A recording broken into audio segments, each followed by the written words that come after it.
Hello everyone and welcome to my channel. Myself Shivali Marve, I am MBBS student in VDGMC Latur. और बहुत सारे बच्चों के जो स्टूडेंट हैं नीट एस्पिरेंट, उनके बहुत सारे कमेंट्स आए थे कि प्रेफरेंस लिस्ट क्या होती है या फिर वो कैसे बनानी होती है। तो आज का वीडियो हम उसी के बारे में डिस्कस करेंगे कि प्रेफरेंस लिस्ट क्या होती है और कैसे बनानी होती है। और इस वीडियो के लास्ट में मैं आपको टॉप 10 कॉलेजेस की लिस्ट भी दूंगी जो आपको हेल्प करेगा प्रेफरेंस लिस्ट बनाने में। तो आई एम 100% श्योर कि अगर ये वीडियो आपने लास्ट तक देखा तो आप अपनी प्रेफरेंस लिस्ट खुद बना सकते हो, आपको किसी की ज़रूरत नहीं। तो चलो आज की वीडियो में हम देखेंगे कि ऐसे कौन से पॉइंट्स है जो आपको प्रेफरेंस लिस्ट बनाने के लिए जो कंसिडर करने होते हैं, मतलब जैसे कि रैंक्स होता है और बहुत सारे पॉइंट्स होते हैं जो कि आपको कंसिडर करने पड़ते हैं प्रेफरेंस लिस्ट बनाने के लिए। तो आज हम वो सब डिटेल्स में देखेंगे। और अगर आप इस चैनल पे नए हो तो please subscribe to my channel, like video and give your support. तो चलो देखते हैं। तो हमारा फर्स्ट क्राइटेरिया होगा रैंक। तो एआईक्यू के बच्चों के लिए हम ऑल इंडिया रैंक कंसिडर करेंगे। पर अगर आप स्टेट काउंसिलिंग में पार्टिसिपेट कर रहे हो तो आपके लिए स्टेट का जो रैंक होगा वही इम्पॉर्टेंट होगा, जो कि होता है एसएमएल। तो आप बोलोगे एसएमएल कब आएगा?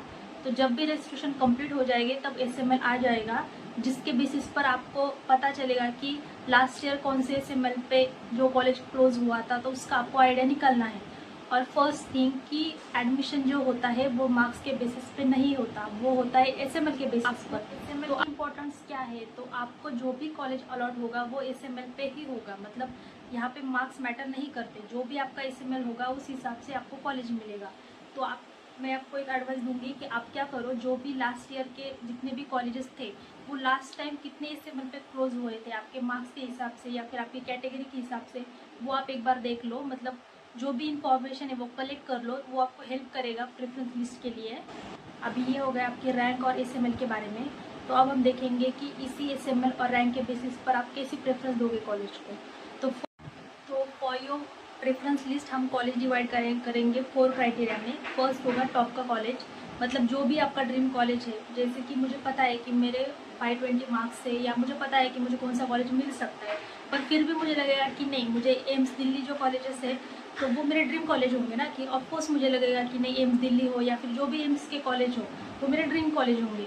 तो जब भी मैं लिस्ट बनाऊंगी तो जो टॉप के कॉलेजेस है, जैसे कि मुंबई के कॉलेज है या फिर एम्स का जो नागपुर का कॉलेज है, वो हम टॉप में डालेंगे, टॉप लिस्ट में। क्योंकि प्रेफरेंस का तो कोई लिमिट है नहीं कि इतने ही बनाने हैं या इतने ही डालने हैं। तो अनलिमिटेड आप जितने भी कॉलेजेस हैं आप पूरे डाल सकते हो। तो इसीलिए आप जो टॉप के कॉलेजेस है वो फर्स्ट फिल करोगे। देन सेकेंडली आता है कि आपका टारगेट कॉलेज, मतलब आपके जितना भी रैंक है या मार्क्स है उस हिसाब से आपको जो भी कॉलेज मिल रहा है तो आप एज अ टारगेट कॉलेज डाल सकते हो।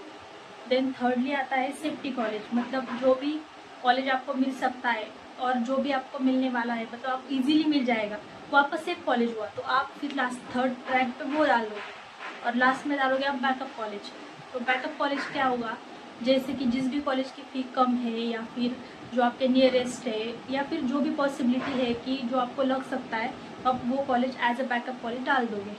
तो आप ये 4 जो कॉलेजेस के मैंने क्राइटेरिया बताया है उस हिसाब से आप प्रेफरेंस लिस्ट बनाना। ये हमने देखा कॉलेजेस एज पर रैंक। तो हम सेकंड क्राइटेरिया देखेंगे इस्टेब्लिशमेंट, मतलब कौन सा कॉलेज कब इस्टेब्लिश हुआ था। तो जितना पुराना कॉलेज उतना ही अच्छा कॉलेज होता है। तो आप बोलोगे कि मैम उसमें तो उसका बिल्डिंग अच्छा नहीं होता है या फिर पुराने कॉलेज में क्या ही होगा।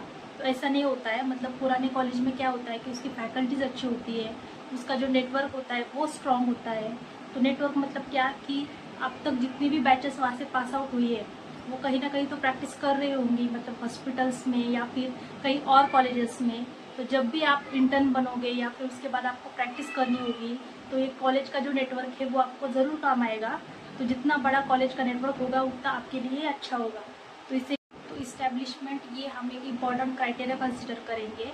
देन सेकंड क्राइटेरिया होगा कि आपका लोकेशन, मतलब आप जहाँ पे रहते हो। अभी किसी का क्या होता है कि नहीं मैम मुझे पास में ही कॉलेज चाहिए, या मेरे घर के पास हो कॉलेज, या फिर मेरे सिटी के पास हो, मैं ज़्यादा दूर नहीं जा सकती। तो एज पर योर लोकेशन आपको जो भी कॉलेज आपके पास में चाहिए या फिर आपको दूर जाना है, जो भी सिटी आपको चाहिए उस हिसाब से आप प्रेफरेंस दोगे।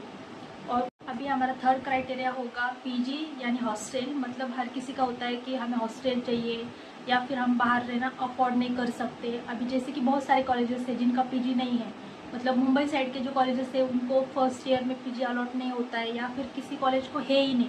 तो वो आप एक बार चेक कर लो कि किस कॉलेज का पीजी है नहीं है, तो उस हिसाब से भी आप प्रेफरेंस डाल सकते हो। देन हम फोर्थ क्राइटेरिया देखेंगे, फीस स्ट्रक्चर।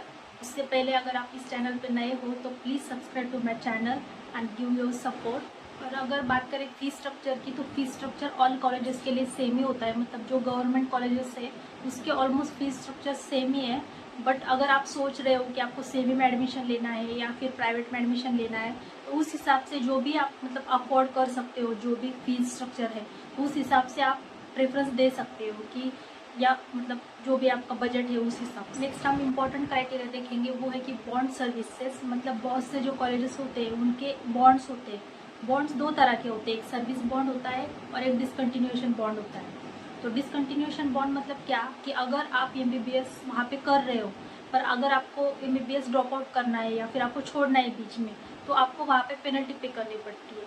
और सर्विस बॉन्ड क्या होता है कि आप जहाँ से पास आउट हो गए, तो वो कॉलेज आपको बोलेगा कि स्पेसिफिक हॉस्पिटल में आपको सर्व करना होगा 1 साल 2 साल या जो भी उनका बॉन्ड है उस हिसाब से। तो वो आपको एक बार चेक करना है। तो ऐसे बहुत से कॉलेजेस हैं जिनके बहुत सारे आप अपने अलग अलग बॉन्ड्स है, तो आपको एक बार वो भी वेरीफाई करना है कि किस कॉलेज का कितनी ईयर तक बॉन्ड है या फिर क्या क्या क्राइटेरिया है, वो आप एक बार प्लीज़ देख लो और उस हिसाब से प्रेफरेंस लिस्ट बनाना।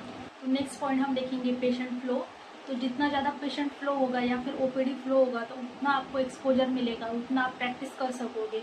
जब भी आप 1 साल की इंटर्नशिप करते हो तो आपको वहीं पे प्रैक्टिस करनी होती है, तो इसलिए ये बहुत ज़्यादा इंपॉर्टेंट है कि पेशेंट फ्लो कैसा है उस हॉस्पिटल में। तो ये भी आप एक बार प्लीज़ देख लेना। और लास्ट में हम देखेंगे कि वहाँ की फैकल्टीज़ कैसी है या फिर वहाँ का इंफ्रास्ट्रक्चर कैसा है।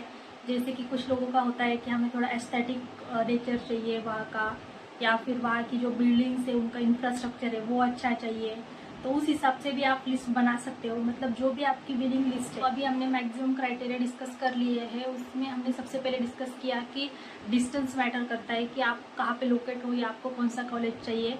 देन हमने डिस्कस किया कि रैंक जो होता है उसके बेसिस पे आपको जो भी कॉलेज मिलेगा, उसमें भी हमने देखा कि फर्स्टली आप जो होता है वो आप ड्रीम कॉलेज डालोगे, देन टारगेट कॉलेज डालोगे, देन उसके बाद सेफ्टी कॉलेज और जो बैकअप कॉलेजेस है वो डालोगे। फिर उसके बाद हमने देखा कि उसकी जो वहाँ की फैकल्टी है वो कैसी होगी। देन हमने देखा कि वहाँ के ओपीडी लोड का क्या इंपॉर्टेंस है, देन इस्टेब्लिश का क्या इंपॉर्टेंस है। पूरी चीज़ें हमने इस वीडियो में डिस्कस की।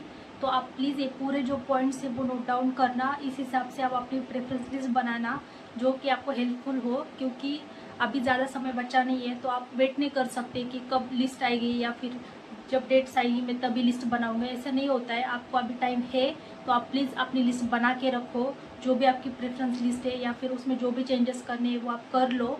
ये पूरे जो मैंने पॉइंट्स बताए हैं उसके बारे में एक बार सोचना और उस हिसाब से प्रेफरेंस लिस्ट बनाना। जैसे कि मैंने वीडियो के स्टार्ट में कहा था कि मैं लास्ट में आपको टॉप 10 कॉलेजेस की लिस्ट दूंगी। तो ये टॉप 10 कॉलेजेस की लिस्ट है, तो ये आपको हेल्प करेगी प्रेफरेंस लिस्ट बनाने में। तो ये पूरे टॉप 10 कॉलेजेस है महाराष्ट्र के। तो इसमें भी आप जो लास्ट के जो कॉलेजेस है, जैसे कि इसमें सोलापुर और संभाजी नगर का जो कॉलेज है, तो उसमें आप चेंजेस कर सकते हो, जो भी आपकी प्रायोरिटी होगी उस हिसाब से। होप सो ये वीडियो आपके लिए हेल्पफुल रहा होगा। जो भी मैंने पॉइंट्स बताए आप प्लीज़ उस हिसाब से प्रेफरेंस लिस्ट बनाना। और अगर आपको कोई क्यूरी हो या कोई भी डाउट हो तो प्लीज़ आप मुझे कमेंट बॉक्स में लिखकर ज़रूर बताना। और अगर आपको कोई और वीडियो चाहिए होगा, जिस भी बारे में इंफॉर्मेशन चाहिए होगी, वो भी आप मुझे कमेंट बॉक्स में लिख सकते हो। मैं ट्राई करूँगी उस पर वीडियो बनाने का। And all the best for your future and thank you for the watching. और अगर आप इस चैनल पर नए हो तो please subscribe to my channel, give your support.